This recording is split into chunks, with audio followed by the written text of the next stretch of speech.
शिव गुरु के चरणों में प्रणाम करती हूँ, मैया पार्वती के चरणों में प्रणाम करती हूँ, नीलम दीदी हरेंद्र भैया के चरणों में प्रणाम करती हूँ, सभी गुरु भाई गुरु बहन के चरणों में प्रणाम करती हूँ। मेरे प्रणाम को स्वीकार कीजिए। गुरु भाई गुरु बहना एक कथा सुनाने जा रही हूँ भोले बाबा का। कृपा करके कथा को ध्यान से सुनिएगा। ध्यान से सुनने से ज्ञान मिलता है। आधी अधूरी कथा नहीं सुनना चाहिए, क्योंकि शिव गुरु को अपमान होता है। पूरा कथा सुनने से कथा के रहस्य के बारे में पता चलता है। कथा में क्या बताया गया, क्या समझाया गया, उसका भी ज्ञान मिल जाता है। इसलिए कथा को हमेशा पूरा सुनना चाहिए। जो व्यक्ति पूरा कथा सुन लेता है उसके अच्छे बुरे का पहचान हो जाता है और ज्ञान भी मिल जाता है कि कथा में क्या बताया गया, क्या समझाया गया है।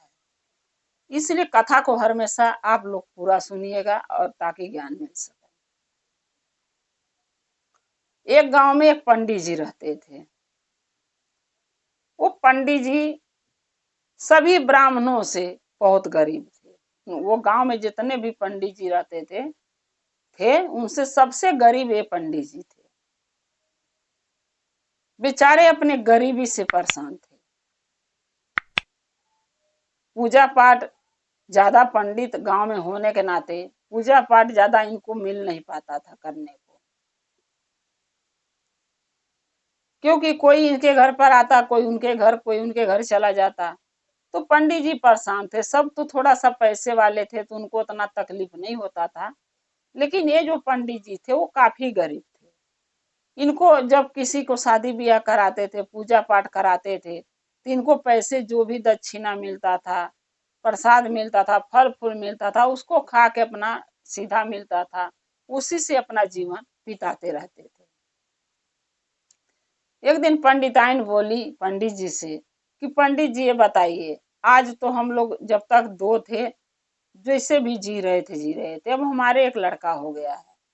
अगर यही कमाई और यही धंधा रहा गांव में तो बताइए आगे चल के बच्चा बड़ा होगा तो इसको पढ़ाना है, लिखाना है, इसका शादी ब्याह करना, इसको काम धंधा सिखाना लगाना है, यानी सारी जिम्मेदारी हम लोग के ऊपर आ जाएगी। तो इतनी गांव में रह के इतनी कमाई से गुजारा नहीं होगा। जब बच्चा स्कूल में जाएगा तो उसका खर्चा बढ़ेगा, कॉपी किताब के पैसे चाहिए, फीस के पैसे चाहिए। तो पंडित जी बोले हाँ ये तो सही बात है, हम लोग तो जैसे तैसे दोनों जी रहे थे, अब एक बच्चा हो गया तो उसके बारे में तो सोचना ही पड़ेगा। तो पंडिताइन जी बोली कि पंडित जी फिर सोचना क्या है, कहीं न कहीं आप कमाने चले जाते हैं बाहर अपना गांव छोड़ के। क्या पता यहाँ से कहीं अपन बाहर निकल जाएंगे कमाने आप, तो वहां ज्यादा कमा लेंगे और ज्यादा कमाएंगे तो हमारे कामे में आएगा, हमारे घर परिवार के खर्चा में काम आएगा, बच्चे को पढ़ाने में काम आएगा। पंडित जी बोले ठीक कह रही हो, मैं भी कई दिन से सोच रहा था कि तुमसे बोलूं और बाहर कहीं जाऊं, तो लो तुम ही बोल दिए हो, तो ऐसा करो कि मैं कल ही कहीं कमाने चला जाता हूँ। पंडिताइन बोली ठीक है कल ही चली जाइए। पंडित जी बोले पंडिताइन लंबा रास्ता है, ऐसा करना कि कुछ रास्ते में खाने के मेरे को दे देना, ताकि मेरे को भूख लगे तो मैं खा सकूं। पंडिताइन बोली कि पंडित जी ये बताइए कुछ खाने पीने को तो है नहीं, मैं दूं क्या? पंडित जी बोले जो भी होगा दे देना, क्या मैं बताऊं। पंडिताइन बोली थोड़ा सेतु जब जो मांग के आप लाए थे, आपको भिक्षा में एक दिन मिला था, यानी सीधा में जिसके घर पूजा कराने गया था तो वहां सेतु थोड़ा आपको मिला था ना? बोले पंडित जी हाँ। तो पंडिताइन बोली कि वही सेतु मैं आपको बांध दूंगी और एक बोतल खाली ले लेना है आप, कहीं पानी मिलेगा तो भर लेना और सेतु सान के खा लेना। पंडित जी बोले ठीक है। अब पंडिताइन क्या करी कि वो सेतु जो थोड़ा पंडित जी लाए थे वो दे दी और एक बोतल खाली दे दी। अब पंडित जी कपड़े लते कुछ अपना बैग में धरे और लेके घर से बिना भैले कमाने के लिए बाहर जाने के निकल गए। जाते जाते पैदल, पहले ज्यादा लोग चलते थे पैसे की परेशानी के नाते, पंडित जी भी ज्यादा गरीब थे, पैसे की दिक्कत था, पैदल सोचे चलू कुछ दूर। जाते जाते कुछ दूर गए तो एक नदी पड़ी। जब नदी पड़ी तो पंडित जी को याद आ गया कि भूख लग गया है, चलो नदी से पानी एक बोतल लाता हूँ भर के और सत्तू सान के खा लूंगा, उसके बाद आगे चलूंगा कहीं। पंडित जी क्या किए कि वही नदी के किनारे बोतल लेके पहुंच गए पानी भरने के लिए। जैसे पानी भरने के लिए नदी में बोतल लेके लगाए पानी भरूं, पंडित जी, तब तक पंडित जी को क्या दिख रहा है कि एक शंख है जो पानी में दिख रहा है, चमक रहा शंख। शंख चमत्कारी था, उसमें बहुत लाइट, बहुत रोशनी थी। अब पंडित जी सोचे कि पानी कौन भरेगा, पहले इसको निकाल के देखता हूँ। पंडित जी ने उस शंख को निकाला और हाथ में लिया तो शंख रंग बिरंग का कलर में बदल जा, चमके। तो वो चमत्कारी शंख था तो चमकेगा ही। पंडित जी क्या किए, शंख को लेके धर लिए थैला में, अपनी झोला में धर के, और पानी एक बोतल भर के और सत्तू सान के वहीं खाने लगे। सत्तू सान के जब ले खाने लगे तो पंडित जी को समय लग गया, थोड़ा समय लग गया। जब खा पी लिए पंडित जी सोचे कि आगे चलूं, तो देख रहे हैं कि दिन थोड़ा ही बचा है, 1 घंटे के बाद दिन डूब जाएगा। पंडित जी सोचने लगे 1 घंटा में तो इतना लंबा रास्ता मैं सफर तय नहीं कर पाऊंगा, चल नहीं पाऊंगा। ऐसा करता हूँ कि रात गुजारने के लिए कहीं व्यवस्था मिल जाता है तो जो सामने गांव है इसी में रात गुजार लूंगा, किसी के घर सुबह उठ के चला जाऊंगा अपने राहें। पंडित जी ये बात विचार कर रहे थे, उसी रास्ते से एक हलवाई जा रहा था जिसकी अपनी दुकान थी मिठाई के। हलवाई जब पंडित जी को सोच विचार करते हुए देखा रास्ते में खड़ा होके, हलवाई ने पंडित जी के पास गया। हलवाई पंडित जी से बोला कि हे पंडित जी, आप क्या सोच रहे हैं? पंडित जी बोले आपको कैसे पता मैं पंडित जी हूं? हलवाई बोला कि इसलिए पता है कि आपके पोशाक, आपका आव भाव से मेरे को पूरा भरोसा का आप पंडित जी हैं। पंडित जी बोले हाँ मैं पंडित हूँ। फिर वो हलवाई बोला पंडित जी फिर आप सोच क्या रहे हैं, क्या बात है जो आप सोच रहे हैं, इतना मगन है चिंता में, क्या बात है? पंडित जी बोले कि ज्यादा कुछ नहीं है, मैं ये सोच रहा हूँ मुझे काफी दूर जाना है, रास्ता तय करना है, लेकिन समय कम है, थोड़ी देर में दिन डूब जाएगा, अंधेरा होने लगेगा, इतना देर में मैं वहां पहुंच नहीं सकता जहां मुझे जाना है। मैं सोच रहा था खड़ा होके यही कि कहीं किसी के घर में थोड़ा आसरा मिल जाता रात बिताने के, और 2 वक्त के भोजन मिल जाता तो एक रात गुजार के और भोजन कर लेता, मैं चला जाता। तब हलवाई बोला कि ठीक है पंडित जी, आप हमारे घर चलिए, हमारा घर यहीं पास में है, आप चलिए हमारे घर रात भर रहना, आपके खाना पीना सब हम खिलाएंगे, करेंगे, आओ भाव करेंगे आपका, सुबह उठ के अपना चले जाना जहां जाना होगा। अब पंडित जी सोचने लगे कि इससे अच्छा मौका नहीं मिलेगा। एक तो वो था कि अगर मैं गांव में जाता तो मुझे पूछना पड़ता कि मेरे को एक रात रहने दो, कहाँ यहाँ सामने से कोई मुझे कह रहा है कि एक रात जल के हमारे घर ही रह लो। तो पंडित जी सोच विचार जब कर लिए तो फिर हलवाई से बोले कि ठीक है भाई, मैं आपके घर चलने को तैयार। हलवाई पंडित जी को लेके अपने घर गया और घर जाके अपनी पत्नी से हलवाई बोला कि देखो एक पंडित जी राही थे, कहीं जा रहे थे, उनको समय शाम होने लगा और जहां जाएंगे वहां आज पहुंच नहीं पाते, तो इनको रात गुजारना था, सो मैं अपने घर लाया और इनको खाना पीना बना के खिला देना। अपनी पत्नी को बोले पंडित जी। पंडित जी की पत्नी बोली कि ठीक है हम बना खिला देंगे। पंडित जी रात भर हलवाई के घरे रहे, भोजन किए, हलवाई ने बिस्तरा लगाया, आप पंडित जी सोने चले गए। पंडित जब सोने गए तो पंडित जी सोचने लगे कि एक बार जो शंख मिला है नदी में, एक बार निकाल के देखता हूँ, क्योंकि अच्छा लग रहा देखने में मुझे, एक बार निकाल के देख लूं, उसका दर्शन कर लूं, फिर मैं सो जाऊंगा।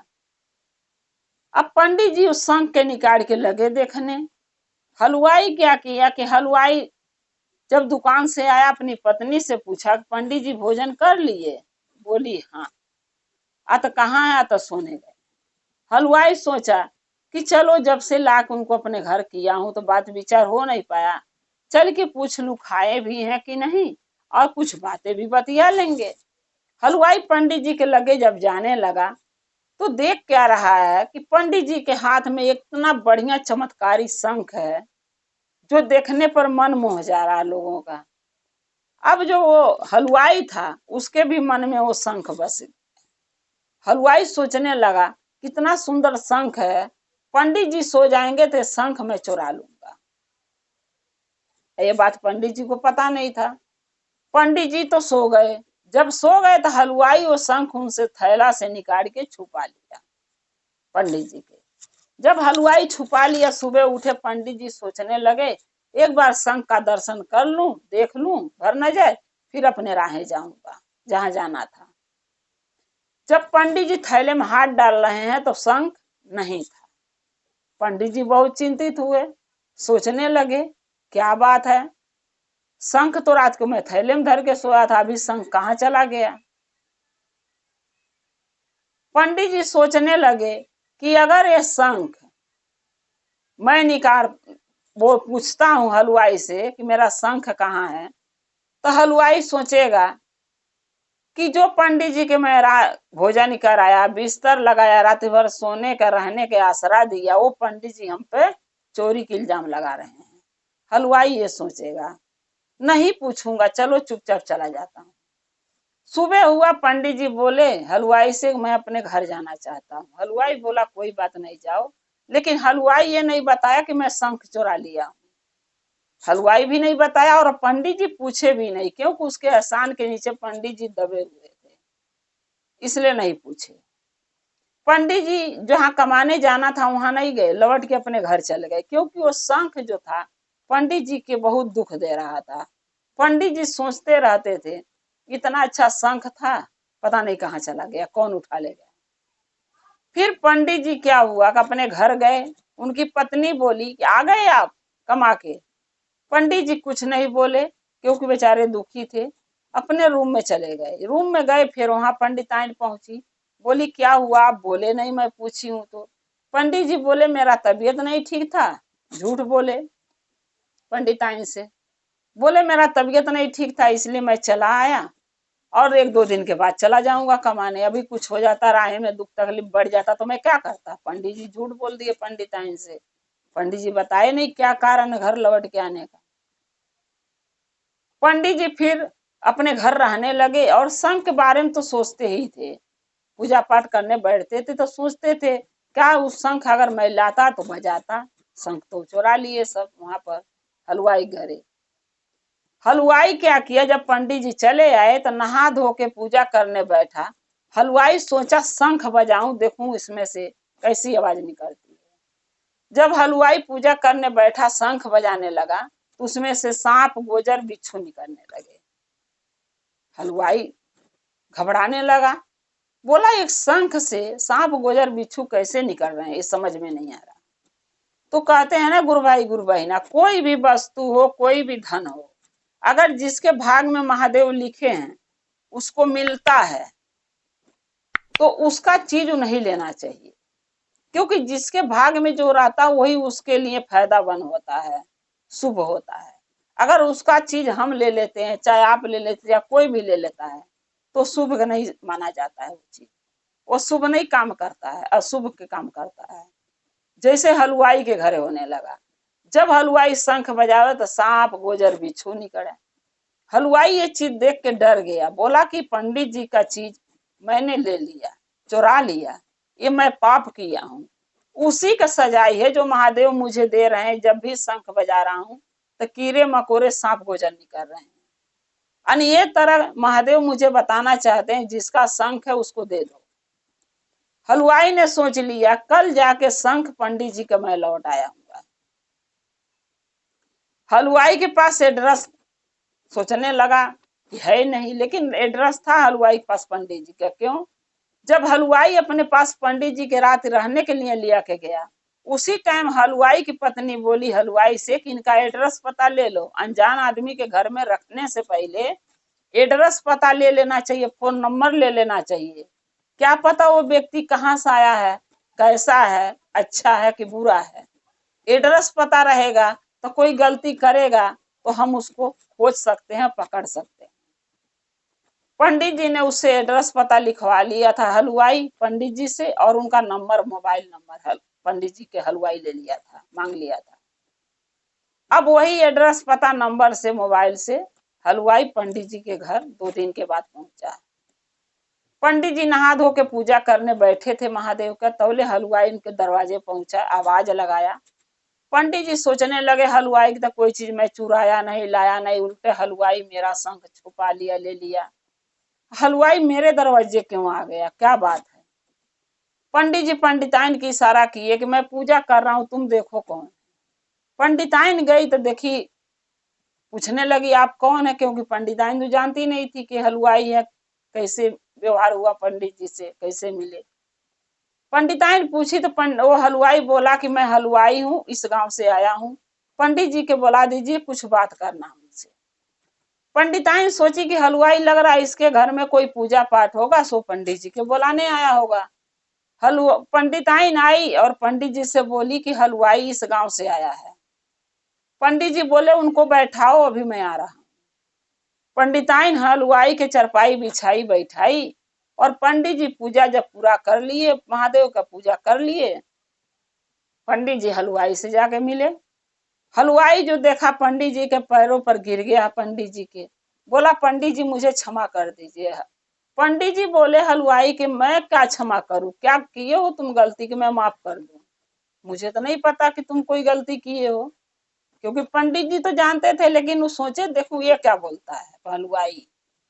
हलवाई बोला पंडित जी आप सब जानते हैं लेकिन बताना नहीं चाहते कि मैं क्या गलती किया हूँ, लेकिन मैं बता दे रहा हूँ। जब आप हमारे घर पर थे तो मैं आपका शंख चुरा लिया था, जब रात को आप शंख देख रहे थे तो चुरा लिया। मेरे मन में लालच आ गया था कि इतना सुंदर शंख है, मैं चुरा लेता हूँ, मैंने छुपा लिया। आप सुबह सो के उठे तो हमसे पूछे भी नहीं, चले आए। खोजना तो चाहिए आपको कि आपका शंख कहाँ है। पंडित जी बोले देखो भाई, अगर तुमसे मैं पूछता तो तुम्हें दुख होता। तुम यही कहते हैं ना, पंडित जी को रात रहने के मैंने आसरा दिया, बिछाया, सुताया, खिलाया, पिलाया, पंडित जी के इतना आदर भाव किया, और पंडित जी हमारे ऊपर चोरी के इल्जाम लगा दिए। तो तुम, इसीलिए मैं कुछ नहीं बोला, क्योंकि तुम्हारे एहसान के नीचे मैं दबा था। एक शंख के बारे में तुम्हारे ऊपर इल्जाम नहीं लगाना चाहता था, इसलिए मैं चुपचाप उठ के चला आया। तब हलवाई बोला कि पंडित जी आप एक शरीफ बंदा निकले, लेकिन हमारे मन में इतना धन रहते हुए पाप का भावना जाग गया, आपका शंख चुरा लिया। और जब भी ये शंख मैं बजाता हूँ, पूजा करने बैठता हूँ, तो इसमें से सांप गुजर बिच्छू निकलते हैं। लग रहा है महादेव का ही कोई इशारा था। महादेव नहीं चाहते थे ये शंख हमारे पास रहे, महादेव ये चाहते थे शंख जिसका है उसके पास पहुंचे। सो ये शंख लेके मैं आपके पास आया हूं पंडित जी, आप इस शंख को रख लीजिए और मुझे माफ कर दीजिए। पंडित जी बोले देखो हलवाई भाई, अगर माफी मांगना है तो महादेव से मांगो, हमसे मत मांगो। हम कौन होते हैं इंसान, इंसान को माफ करने वाले? अरे अगर हम गलती करते हैं तो अच्छे बुरे का गलतियां किया हुआ पाप हो चाहे अच्छाई हो, अच्छा करेंगे तो फल देने वाले भी भगवान होते हैं, और पाप करते हैं तो दंड देने वाले भी भगवान होते हैं, यानी महादेव। तो बुरे आप किए चाहे आप अच्छा किए, जो भी माफी मांगना आप महादेव से मांगो, महादेव आपको माफ करेंगे। हम कौन होते हैं माफ करने वाले? हलवाई क्या किया, अरे हाँ, हलवाई क्या किया कि जो पंडित जी का मंदिर था महादेव का, जो वहां मंदिर जहाँ पंडित जी पूजा करते थे, हलवाई वहां मंदिर पर अपना मंदिर के लगे सर पटक के और महादेव से माफी मांगा कि हे भोलेनाथ हमें क्षमा कर दीजिए। हमारे मन में थोड़ी देर के लिए लालच आया जो मुझे नहीं करना चाहिए था। हमें अपने गलती पर बहुत पछतावा है महादेव कि हम पंडित जी का शंख छुपा लिए, चुरा लिए। ऐसा गलती दोबारा अपने भविष्य में, अपने लाइफ में कभी नहीं करूंगा, मुझे माफ कर दीजिए। आये शंख हम पंडित जी के लौटा दे रहे हैं।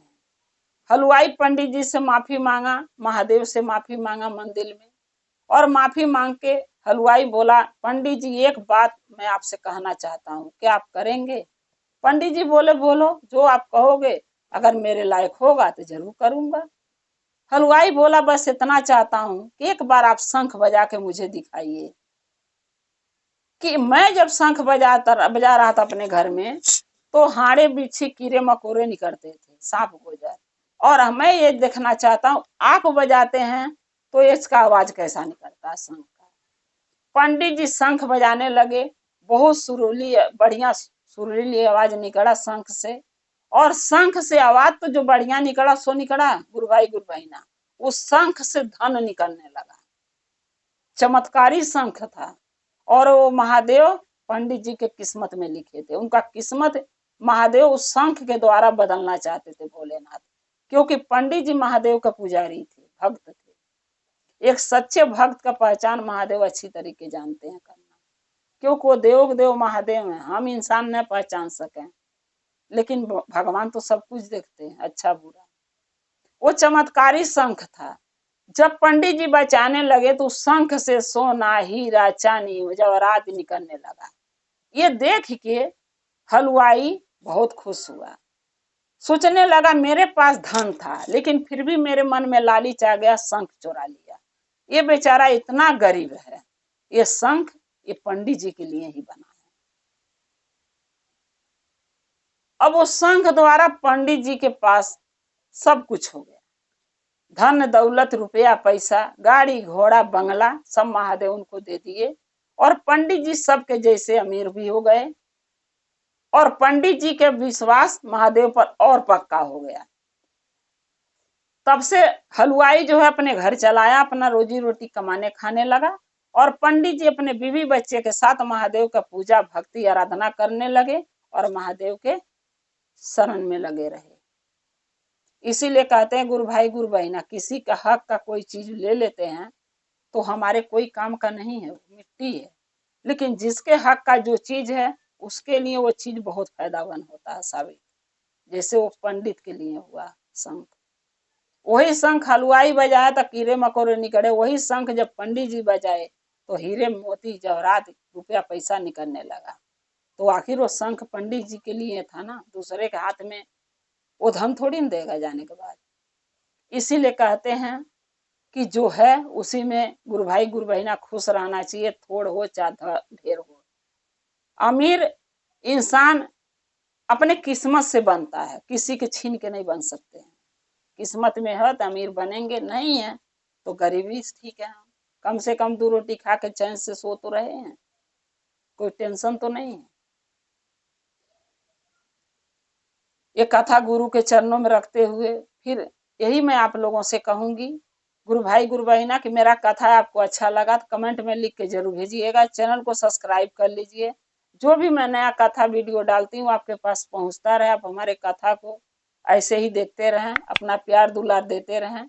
अगर आप हमारे चैनल पर नए हैं तो हमारे चैनल को सब्सक्राइब जरूर कीजिएगा, ताकि हमारे जो भी मैं नया कथा डालती हूँ आपके पास पहुंचता रहे। आप हमारे कथा को देखते रहे, अपना प्यार देते रहे, हमसे जुड़े रहें। हमारा और आपका रिश्ता शिव परिवार से ऐसे ही जुड़ा रहे, बना रहे।